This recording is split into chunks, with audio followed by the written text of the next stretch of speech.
ሴትዮ ልክሽን እያጣሽ ነው። ሴትዮ እምናደር እንዳይመስልህ። ተይ ልረፍበት። ጎረቤት አትወጪ።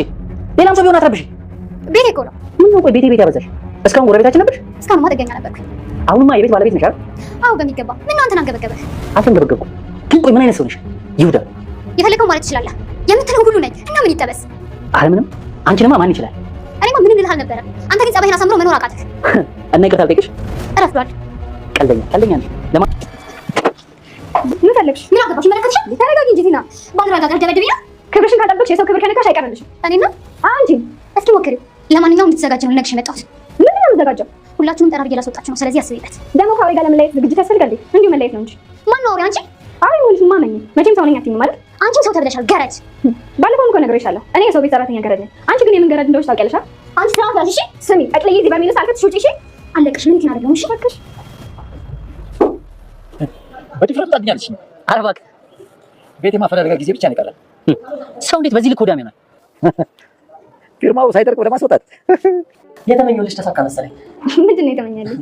ትናንትና ረጅም ሰዓት ስታወሩ ከማን ጋር? ከካሌብ ጋር። ስራ እያጣ ነው። እኔ እኮ ምንም የሚያሳስበኝ ነገር የለም። አንዳንዴ ሲጨንቅሽ እንደዚህ ነው የምትሆኚው። ይሁን የሚያስጨንቅሽ ነገር እያለ በሰው ትጨነቂያለሽ። እሱ ስራ ፍትነት ነው። ስራ እያጣ ነው። ስለዚህ ስራ ብትሰራ ጥሩ ነው።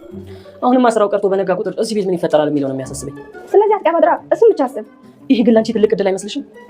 አንተ እኮ ነው ትልቅ እድል የመሰለህ ከቲና ጋር እንደመጣኸው ማለት ነው። መዋጋት ጀመርሽ? እያልክ ያለኸው እኮ እንደዛ ነው አይደል እንዴ? አስቢው፣ ከሰራተኝነት ወደ ቤት እመቤትነት።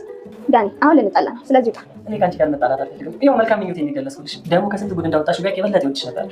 እሺ አሁን ውጣ። እሺ ግን አስቢበት።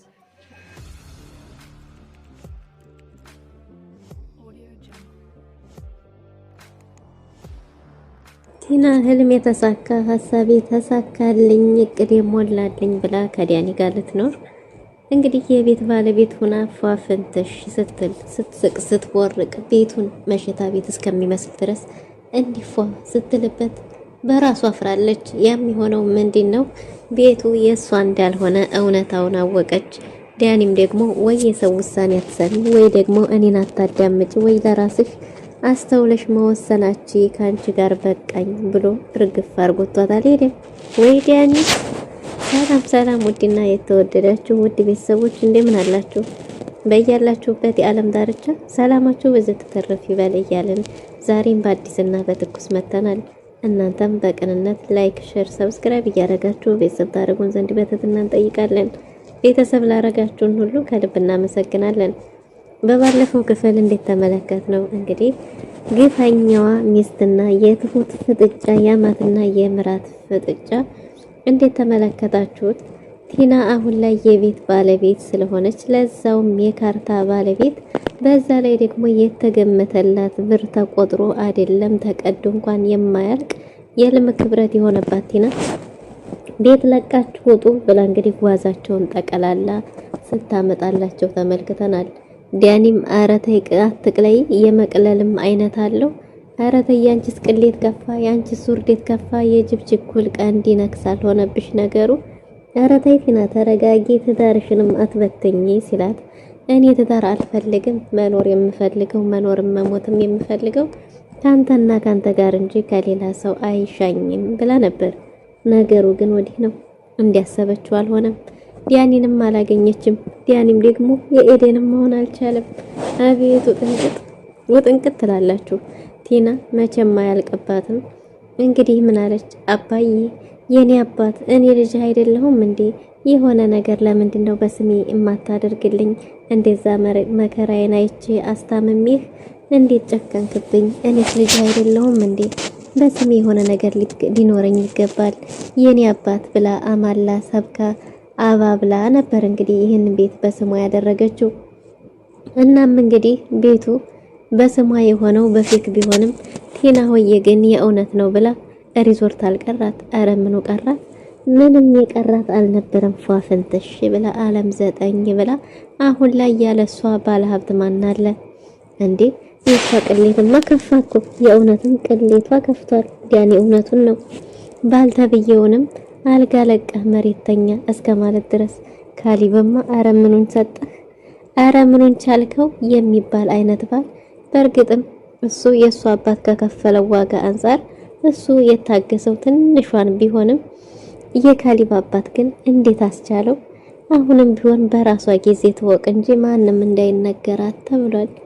ዲያኒም ገና ያን 4 ሚሊዮን ብር አገኛለሁ ብሎ በጥርጣሬ ውስጥ ቢሆንም ቲናን ተከዱ እኔንስ የማይከዱበት ምን ምክንያት ይኖራቸዋል እያለ እየተጠራጠረ በስጋት ውስጥ ቢሆንም ነገር ግን እንዲሁ በስጋት ውስጥም እንኳን ሆኖም ቢሆን ልበል ልተው ልንገራት እባክህ አባዬ አንተ ሙርዴት ይበቃሃል፣ ሁሌ እያዋረደችህ ነው። ይች ልጅ ደግሞ ሳተች የሚለው እንኳን ቃል ራሱ አይገልጸውም። አረስታለች አባዬ እባክህ እያለ ቢለምነውም እሷው እዛ ተሳስታ ይለይላት እንጂ በጭራሽ ማንም ሰው ጣልቃ እንዳይገባ ብሎ ነበር። እና ማወቅ ያለባት በራሷ መንገድ እንጂ ማንም ሰው አግዞ ወይም ጣልቃ ገብቶ አይደለም። ራሷ ሲበቃት ይብቃት፣ ራሷ ትወቅ ብሎ ተናግሮ ነበር። ዲያኒም እኔ ግን አልቻልኩም፣ እውነቱን ብታውቅ ባይ ነኝ። ከዚህ በኋላ ወዴት እስከምትሄድ ድረስ ነው የምንጠብቃት እያለ ነበር። ድሮም ጥሩ ብትሆን መነሻው መልካም የሆነ ሰው ባንዴ እንደዚህ ወዲያ አውሬ ሊቀየር አይችልም። እሷ ያንተ እህት ግን ድሮም ጥሩ ሆና አታውቅም። በዘመኗ አንድም ቀን ጥሩ ሆና አታውቅም። አሁንም ደግሞ ያንኑ ነው እያሳየችን ያለችው። ያኔ ነው የነበረውን ባህሪ ነው እየደገመች ያለችው እንጂ አዲስ ያመጣችው ነገር የለም ብሏል የካሊብ አባት። ይሄንን ሲል ዲያኒም አይ ይሄ ነገር አስታውሷል የሚል ስጋት አደረበት መሰል። አባዬ እባክህ አንድ የመጀመሪያ ትውስታ ተመለሰልህ እንዴ? የምታስታውሰው ነገር አለ እንዴ ቢለውም አይ እንደዛ ሳይሆን እኔማ አሰብኩት ዛሁን በአንድ ቀን ካርታ ይዛ ሳምንት ሳይሞላት እንዲህ ካረገች ያን ያህል ጊዜ ማውልቸር ላይ ስቀመጥ ምን እንዲያረገችኝ እሱ ብቻ ነው የሚያውቀው። ጥሩ እንዳልሆነች ከሁኔታዋ መገመት ይቻላል ብሏል።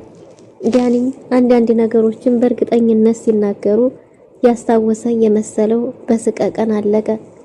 10 ጊዜ ትሁት ጋር እየሄደ ትሁትን ቢጠይቃትም ትሁትም ደግሞ ራስህን አውጣ የሚል ምክር ከመስጠት ውጪ ሌላ ምንም እያጋራችሁ አይደለም። በዛ ላይ ደግሞ ዲያኒ አሁን ስጋት ላይ ነው። ኤደንን እጅግ በጣም ከራሱ በላይ ቢያፈቅራትም አሁን ግን አጣት ይሆን የኔ ትሆን ይሆን የሚል ስጋት ውስጥ ገብቷል። ይህም የሆነው እንግዲህ ዲያኒ ከገንዘቡ ይልቅ ከፍቅሩ ይልቅ ገንዘቡን ማስቀደሙ ነው።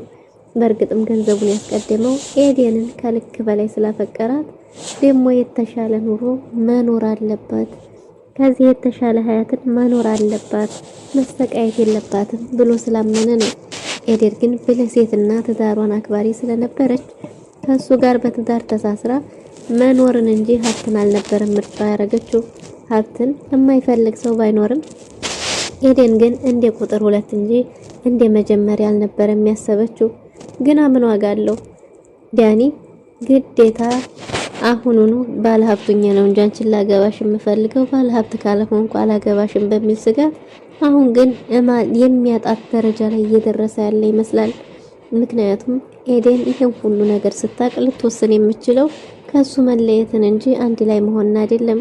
አሁንም ቢሆን ዳርዳር እያለች ነው የቤተሰቡን በተለይ ካሊብንና አባቱን ላለማጣት እንጂ አልበለዛ በዲያኒ በኩል ያለው ነገር በቃኝ እያለች ነበር።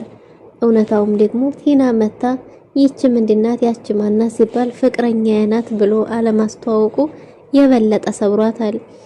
ኤደን ካሁን ያስተዋውቀኛል እያለች በተስፋ ብትጠብቅም ነገር ግን በግልጽ እንኳን ሰላም እንኳን ሳይላት ነው የቀረው። ይህም ተጨማምሮበት ኤደን ከዲያኒ ጋር መቀጠል በቅቶኛል፣ ደክሞኛል፣ ሰልችቶኛል ማለቻዋ ሰዓት የደረሰ ይመስላል። ከሁኔታውም ይሄው ነው። ቲና ደሞ ይች ማናት እያለች ከፍ ዝቅ ስታረጋት ራሱ ካሊብ ይሸኝ እንጂ አንተ ምን ቤት ነህ እያለች ስታመናጭቃት ቢያንስ እንዲህ ነው ብሎ እንኳን አለመናገሩ የበለጠ የሰበራት ይመስላል። ኤደን የካሊብ አባትንና እንዲሁም የትሁትን የቤተሰቡን ፍቅር እንጂ ዝምድና እንጂ የምትሻው በዲያኒ በኩል ያለው የህልም እንጀራ መሆኑ የበለጠ ፍቅሯን ፍቅሯ በጣም ብትወደውም ነገር ግን ፍቅሯ እየመነመነና የመጨረሻ ደረጃ ላይ እየደረሰ ያለ ይመስላል። ምክንያቱም ሁሌ በተስፋ ላማልኝ በሰማይ ውጤቱ ደርሷል፣ ውጤት ላይ እየደረስን ነው፣ አሁን ስኬታማ ልንሆን ነው ጫፍ ብሎ ጫፍ ካስያዛት በኋላ መልሶ እንዲጉም ብንተነ ብሎ ይቀራል። ስለዚህ የሁል ጊዜ ጥበቃዋ ተመሳሳይ ስለሆነ አሁን ላይ ተስፋ የቆረጠች ትመስላለች። አይ ኤደን ምስኪን ሴት።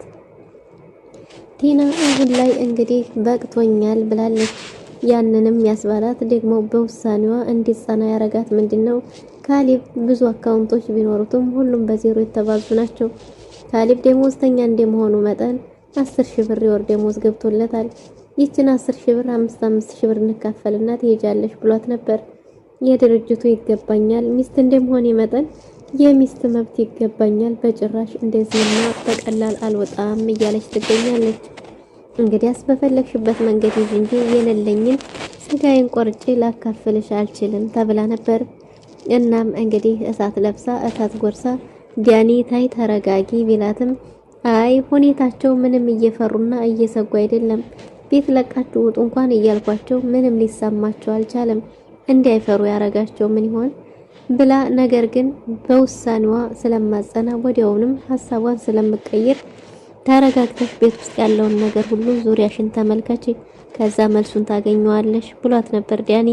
እሷ ግን በጭራሽ መጠበቅ አልፈለገችም። ስትሮጥ ዳ ቤቴን ለቃችሁ ውጡ ብላችኋለች። እነ ካሊብም ቤት የምንፈልግበት ጊዜ ስጭን እንጂ እንዴት ብለን አሁን ባሁን እንወጣለን እያሉ ሙድ ቢይዙባትም ቲና ሆዬ እውነት መስሏት መኝታ ቤት ገብታ ጓዛቸውን በፌስታል ጠቀላላቸው ፌስታላችሁን ይዛችሁ ውጡ፣ ይሄ ነው የእናንተ ክብራችሁ ብላችኋለች። ቲናንም ትሁትንም ጓዝሽን ጠቅለሽ ውጪ ብላታለች። ወዲዬን ነው የምወጣው ብትልም ብትፈልጉ ጎዳና ላይ ውጡ፣ ብትፈልጉ ገደል ግቡ፣ ብቻ ቤት የለቃችሁ ውጡ ብላታለች። ትሁት እስከ ዛሬ ድረስ አክብሬሽ ኑሬ ነበር፣ አሁን እንኳን ስርዓትሽን እስካለሽ ድረስ ጠቅልዬ ለዚህ በርሜል ውስጥ አስቀምጥሻለሁ ብላታለች። አንቺ እኮ ስራሽ ግርድና ነው ብትላትም አዎ እኔ ገረድ ነኝ፣ ግርድናዬን ደጋግሜ ነግሬሻለሁ፣ አላፍርበትም። እኔስ በጉልበቴ ነው የምሰራው፣ እኔ ገረድ ከተባልኩ አንቺ የምን ገረድ ልትባይ ነው ስትላት ትሁት እንደለመደባት እጇን ዘርግታ አማታለሁ ብትልም ሳይሳካላት የበለጠ ውርደትም ተከናንባ ክፍሉን ለቃ ወጣለች። አሁን ተራው የነ ካሊብ ስለሆነ እነ ካሊብም ለቃ ሊወጡ እየተዘጋጁ ይገኛሉ። የካሊብ አባት ግን ጓዞቹን እያስተካከለ ነው።